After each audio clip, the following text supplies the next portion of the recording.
दूर किसी जंगल में बहुत सारे हरे भरे पेड़ थे, जैसे कि मीठे फलों वाले पेड़, खट्टे फलों वाले पेड़ और ढेर सारे अलग अलग प्रकार के पेड़ थे। उसी जंगल के बीचों बीच एक बड़ा आम का पेड़ था। पेड़ तो बहुत बड़ा था, पर उस पे आज तक एक भी आम नहीं लगा था। उसी पेड़ पर लाडो चिड़िया का घोंसला था।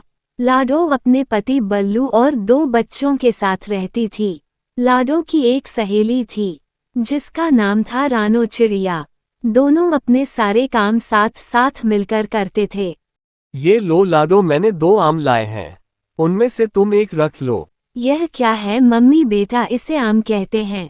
ये बहुत ही मीठा फल होता है, इसे खाओगे तो खाते ही रह जाओगे।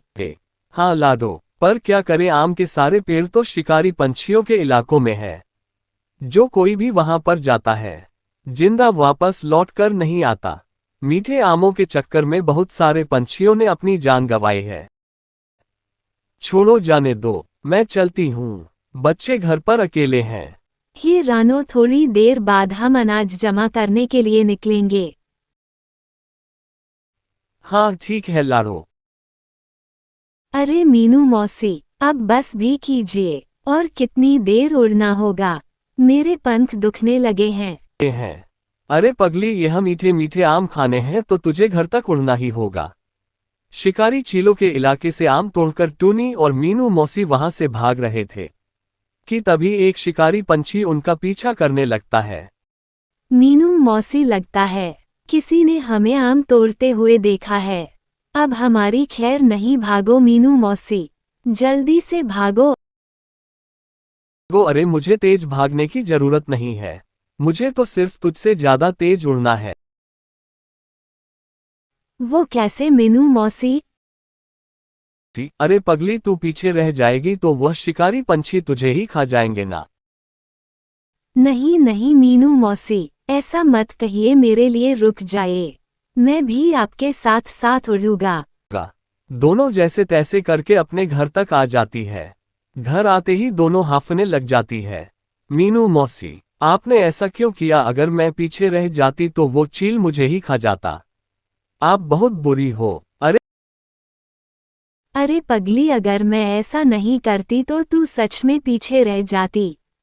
देख, तू अब मेरे साथ है, चल अब कोई और टपक पड़े, इससे पहले यह आम हम खा लेते हैं। हा, कितनी अच्छी खुशबू आ रही है।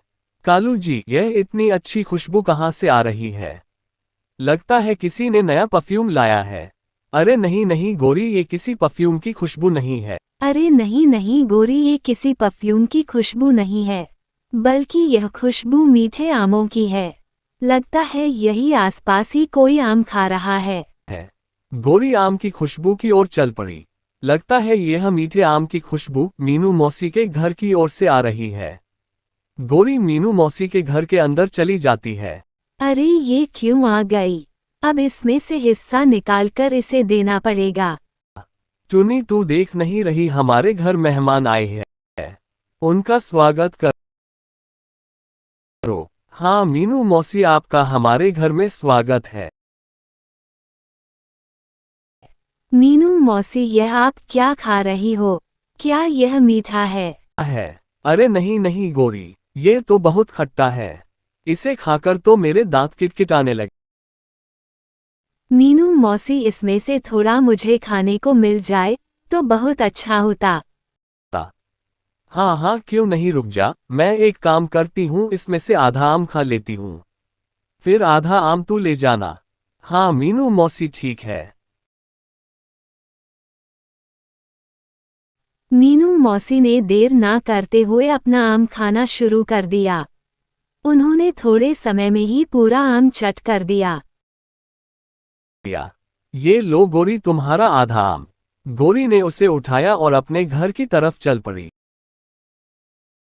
पागल कहीं की मेहनत करूं मैं और आम खाए ये देखिए कालू जी, आखिर में यह मीठा आम लेकर आ ही गई। हाँ हाँ गोरी, खा लो, बस मुझे परेशान मत करो, मुझे सोने दो। गोरी ने आम खाने की बहुत कोशिश की, पर उसे आम खाया नहीं जा रहा था। अरे यह आम टूटता क्यों नहीं? कालू ने आम की ओर देखा और जोर जोर से हंसने लगा। अरे गोरी, यह कोई आम नहीं, ये तो आम की गुठली है। ये गुठली तुम कहाँ से उठा लाई? हलाई, इसका मतलब मीनू मौसी ने मुझे फंसाया है। मीनू मौसी, आपने यह अच्छा नहीं किया। मैं आपको छोड़ूंगी नहीं। अब एक काम करो, इस गुठली को जमीन में गाड़ दो। जब इसका पेड़ बन जाएगा तब तुम्हें ढेर सारे आम खाने को मिलेंगे। हाँ हाँ ठीक है, मैं ऐसा ही करती हूँ।